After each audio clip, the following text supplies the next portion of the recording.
MoeTheDriver. Ladies and gentlemen, welcome back to the channel. So we're finally getting to this thing, man. I got the doors pulled off of here. So that was pretty easy, you know, rip those off. I got these lines. I'm still working on pulling these lines out. I cut stuff and stuff leaks, and I got to clean up messes, and it's a big mess, man. But I'm getting that stuff. Finally got the steering wheel off and pulled that airbag out without killing myself because there's no battery, so I don't have to worry about the bang. You know, one of the things is there's just screws and bolts everywhere, man. So it's some serious work. Everything you see, if you want to do this, if you see screws and bolts, just unscrew them. Nuts, bolts, just keep unscrewing until you get them all. There's so many. This middle bracket's got to come out still. That's holding in a bunch of stuff.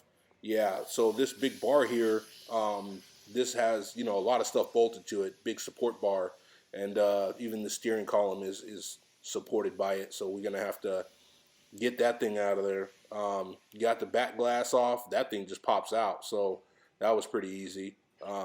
Yeah, it's a split window, so if anybody wants that back glass, let me know. I'm not mailing it though, so you'll have to come to Wichita to get it.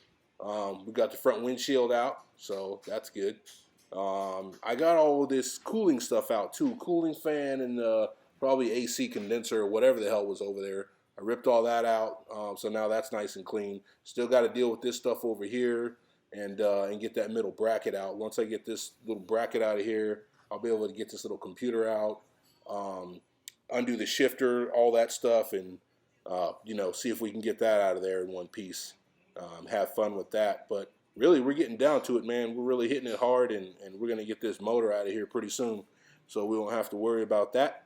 And then, you know, I still have to disconnect the transmission and everything else, but drive shaft and all that. But we're getting there, boys. Stay tuned, folks. Stay tuned.